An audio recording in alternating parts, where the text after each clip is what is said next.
We are there to talk against that talent from African American community.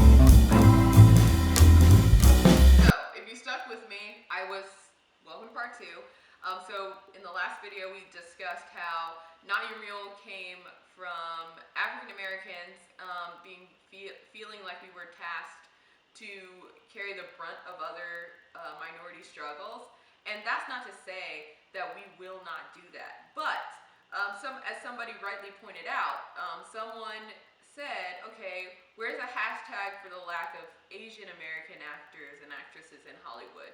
And a Twitter user rightly pointed out that platform is free. It is free to tweet. It is free to use these other mechanisms that African Americans have used to tell our stories and make our plight visible and heard. And we will support you if you create that for yourself. We can't create your own narrative, and I think that's where the tension is. Okay, so the hashtag only 1% was created. We can support that and make that visible because that's a hashtag that addresses the fact that only 1% of Asian Americans have been represented in cinema, or the fact that more white women have won Oscars portraying Asian women than Asian women have been recognized for acting in Hollywood. That's something that's really important. That's an important story to tell, and we can support one another's narratives, but we most certainly can't do the heavy lifting, do the research, and do the brunt for you, because that wasn't done for us either. We can't do the brunt of the work. It's a lonely battle getting to that Oscar stage, or it's a lonely battle getting our hashtags visible, and then when we get there, we're chastised and punished for not including other people, and where that is not true. So when you look at examples of Israel Rifa Hernandez, and that's an example of like just activism, taking it outside of Hollywood. African Americans in Miami and in Florida, including myself, marched for justice for Israel Rifa Hernandez, who was tasered to death by Miami-Dade police. We were there, and that is included in the Black Lives Matter movement. That's included in that struggle. And then taking it back to Hollywood. Let's look at, even outside. Let's still stay outside.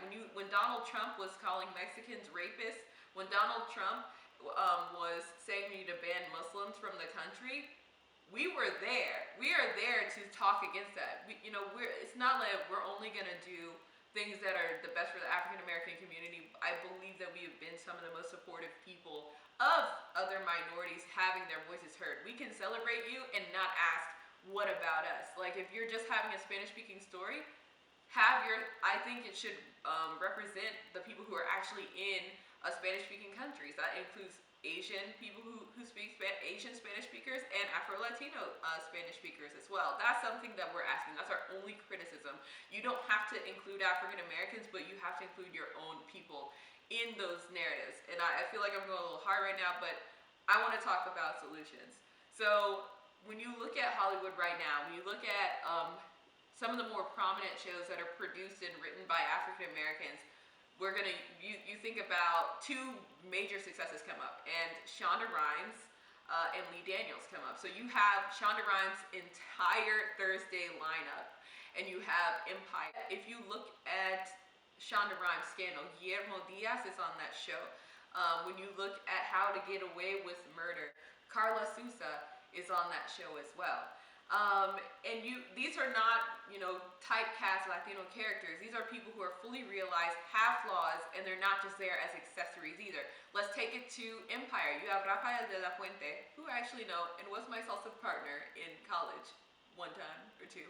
But yeah, he's an integral part of the show. And then you have an entire storyline with Spanish-speaking groups, with a Spanish-speaking music group. You have a whole storyline with that included, and that's not even to mention Grey's Anatomy. There's so much diversity in those storylines that are already there, not because people demanded it, but because it was important to those writers and creators to put those people there, that it was included. And to great success, and not only Latino voices are included in those shows, there's other races and minorities represented in other sexual there's people who are gay, straight, you name it, who are represented in those shows as fully realized characters, which I think is missing from a lot of other shows.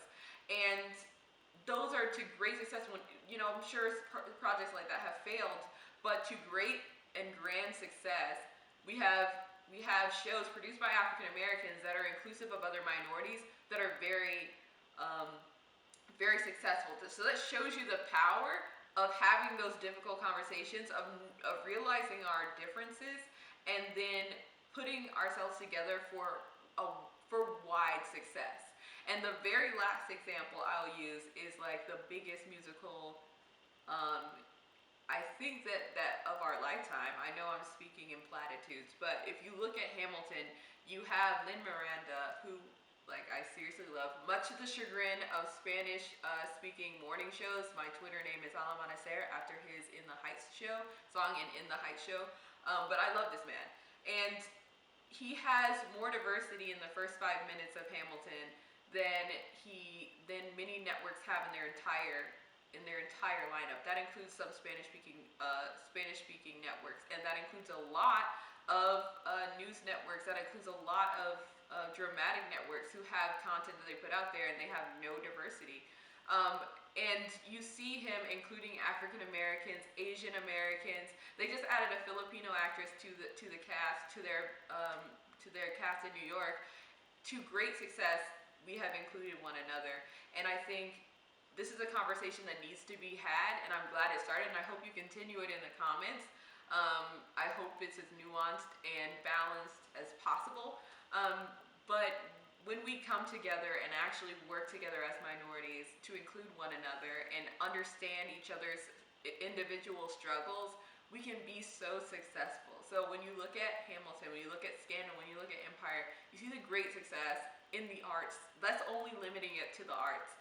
But just think of what would happen if people in tech looked out for African Americans and Latinos in tech. Look, what would happen if in law and in the criminal justice system, minorities looked out for one another and included each other and listened for one another's stories?